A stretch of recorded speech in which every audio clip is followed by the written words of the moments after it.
What's up, everybody? We are back live at the basement once again. I am here with a very special guest, my man Chebaka. How you doing, bro? What's up, bro? How you? How you been, man? I've been really good, man. Yeah, I've been feeling good. I've been cool. yeah, working on new music. Yeah. Working on a lot of new music right now, which I'm really excited about. And I started releasing more music again, so that's always Uh, really fun. nice. For people who don't know you, introduce yourself. Tell them more about yourself. My name's Chebaka. Uh, yeah, I used to go by some different names.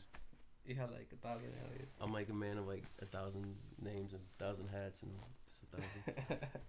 So what made you like go from transitioning from like one name to a different name as time went by? I don't know, man. Like I did like, a lot of cool stuff under the name Chandler London, Mm-hmm. and I was that name for a while, and it was cool, and it did a lot of cool things.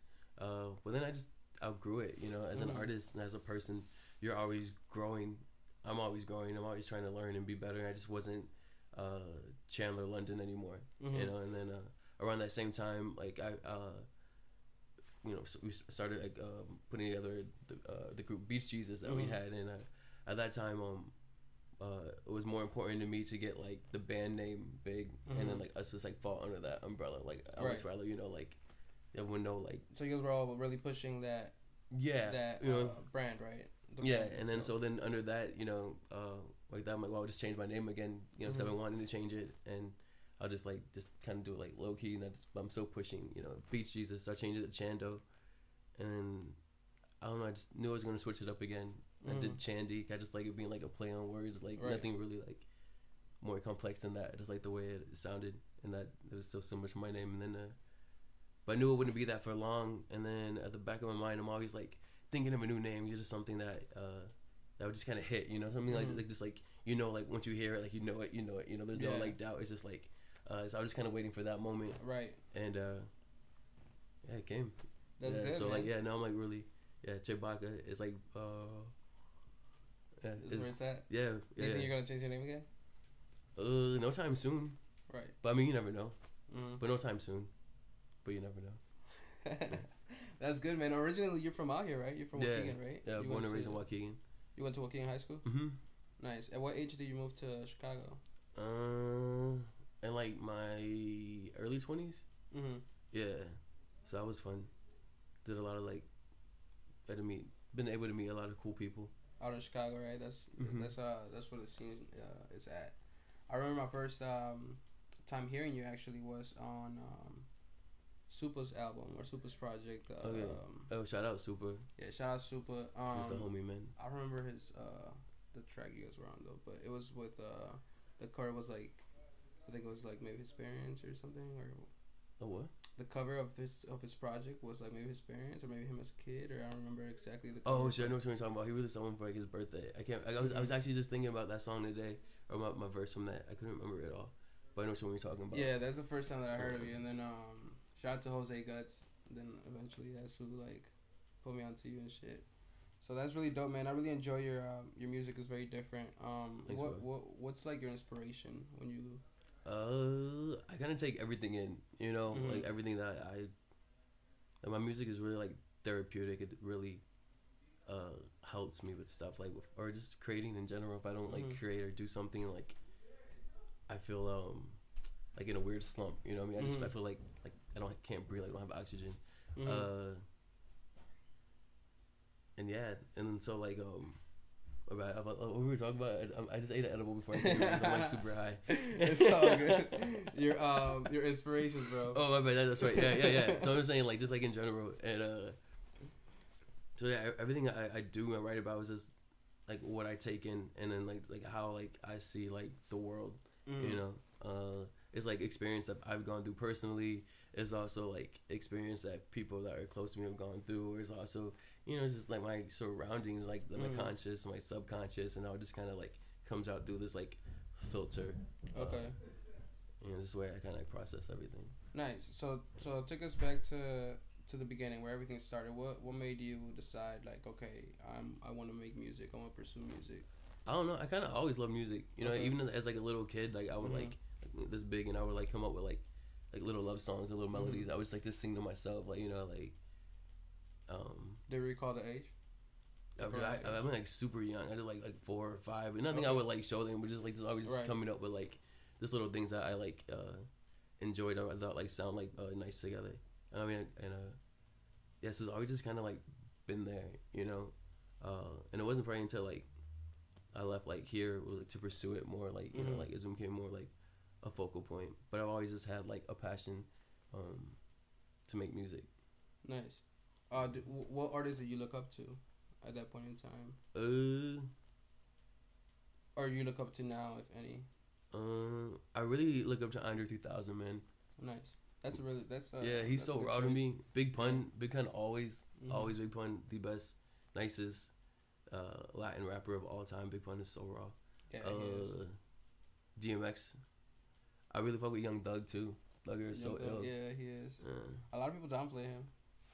A lot of people be like downplay his shit. But I mean, I just love like his music, his energy. Yeah. His ad libs. Yeah, and I think he brings something like new to the game. For sure. Like, yeah, it's just missing a lot. So, you moved to Chicago, and now you work at Juggernaut, right? Yeah. Shout out to Juggernaut. How did that become a part of, or how did you become a part of? How did you get that gig, basically? Because I know you used to like rock with them a lot, right? Like even before. Yeah. Well, I remember the first time I went to Jug. Raj was working, and I went to buy like a shirt or something. It was just like it was me and him, and I told him, I did making music with my homie, and they were like, and Raj was like, whenever you finish like the album or whatever, like let us know, and we'll have like we can do like a listening party, you know, a listening event or something. I was just like off the strength of like the first time like meeting him, just being like a stand up, like really like nice person to not even knowing me, and then like from that, just always just like through the scene, and just kind of hanging out more and more. And at one point there was like an internship that I did, and then the spot opened and I was able to come through. Yeah, I love my Jug family, man. They're like my homies, like brothers and shit. Yeah, nice, man. Yeah, I see a lot. I see them doing they do a lot of crazy things. A lot of cool shit. Yeah, cool, man. I really appreciate people that do that especially for the culture. Like, they do so much, man. Yeah. Now, what do you think of like? Do you pay attention to like the scene, the Chicago scene or Waukegan scene, or do you really, like dig in and try to? So for example, like, I always, obviously I do this, so I always like bring artists through and stuff, but I'm always looking at like, for example, like the scene in Waukegan now compared to like a few years back. Like I feel like it has grown a lot. I feel like there's a lot of like new artists that are really talented. So do you mess with any artists like that are up and coming that you've worked with? Yeah, my homie E, is like E. Oh, you talking about from the Hype? Yeah. Nice. Yeah. Shout out to E. That's a homie, man. Jose. I mean, there's a lot of people from here making a lot of cool noise, man. It's really inspiring. It's really cool, and like it's to cool see to like that, right? like the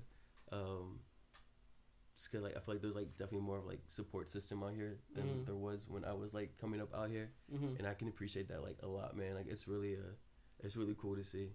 It's become more like a unified, right? Yeah. Like, yeah. I mean, because the talent's always been here. I've always said like Waukegan had like so many talented artists. You know what I mean? It was just like not a lot of like outlets like for us to be heard.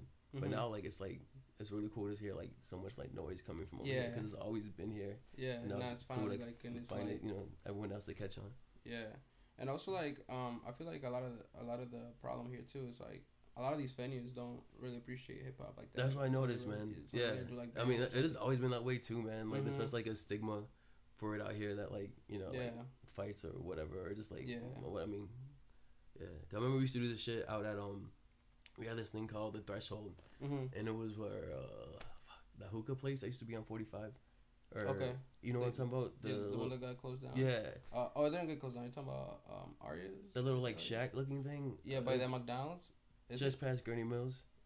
Oh yeah. They knocked that down. You know what I'm talking about? Yeah, I know what you're talking about. Yeah, that, we had like this like I did like a show out there. We like packed that shit, bro. And then like me and my homie Jack Flash and John Content, we were like, yo, this is dope, man. Like let's just like do this like all the time. Let's make it a monthly or whatever. And it's like it's like an open mic fashion. And we packed that shit out every time we did it. But then like they just weren't having it because we were making it like too like popular and too big, which sounds like I mean, I guess that's a really bad problem to happen, but it's just like I always felt like they thought like it that many people would bring trouble. Yeah. But it was always like super like positive and love and just like a good like event. But I'm just saying like that's just always been that way. I feel. Yeah, it has. But now I feel like and shout out to Nams for this. He opened up like the Public Garden, and I feel like a lot of people are, like you said, are able to express themselves now and go to a place and have a fun time. And you've done a lot of shows, right? Where have you like performed? Are you like Understate? Yeah. I did like South by before. That was nice. That was really interesting. Did you do it with Beach Jesus or just by yourself? No, that was when like I was like Chandler London just after like. Oh, okay. So how was that? How was South? That was really interesting. I feel like I probably went like. There was like the last year before like it became like what it is now. You know, where you could like still like make shows happen like the night of type stuff. You know, it was more like I feel now it's a lot of it's just like if you're not on like the main stages and it's not really worth paying attention to from what I've seen. But no, it was dope, man. It was an experience. I got homesick.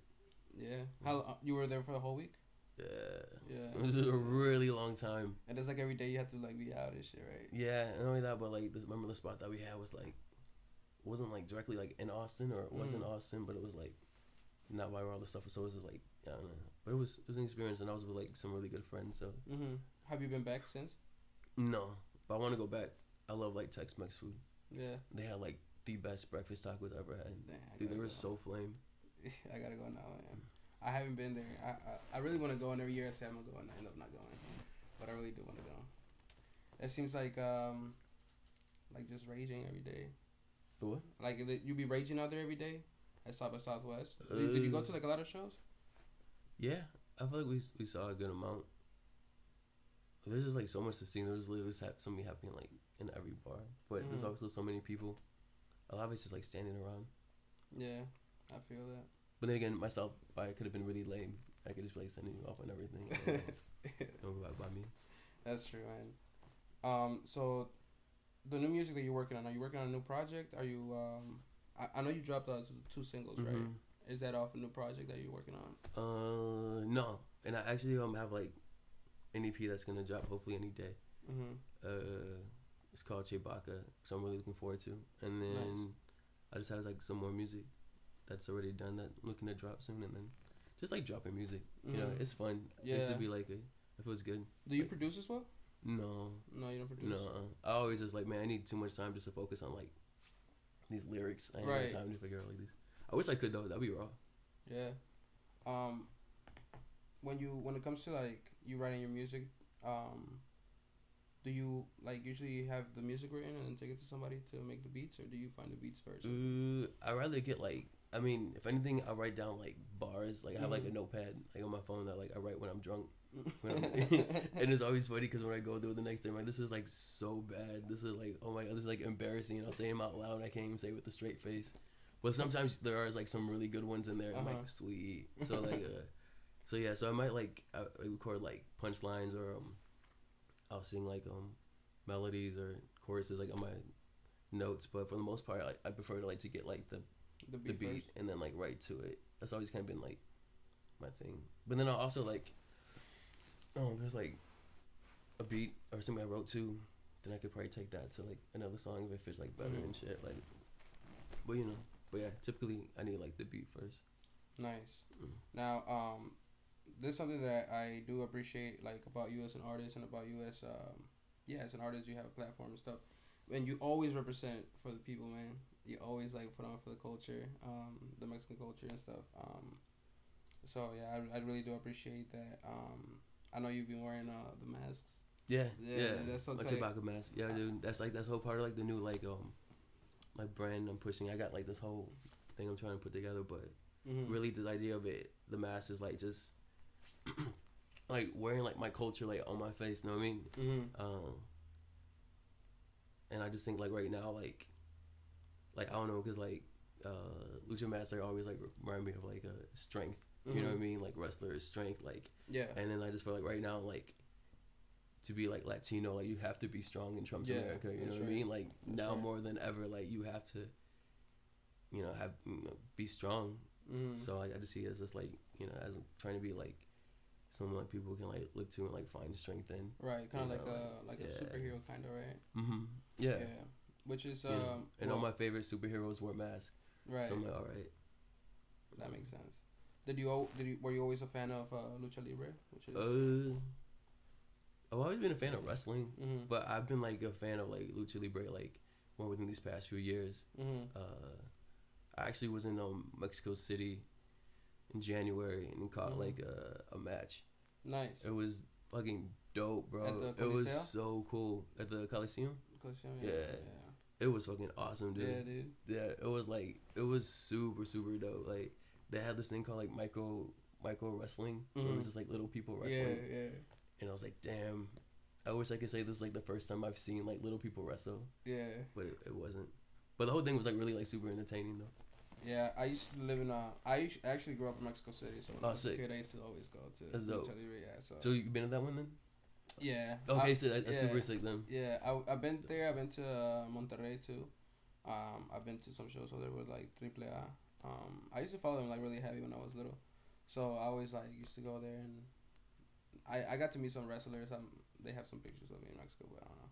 But yeah, so when I saw you wearing the mask, and I was like, damn, dude, like these guys connected with that shit, and that's just dope, man. Because there's not a lot of people that like are representing for the culture, which is man. I try to, man. I wake up every day love being Mexican. Hell yeah. Like I feel that when I wake up and before I go to sleep.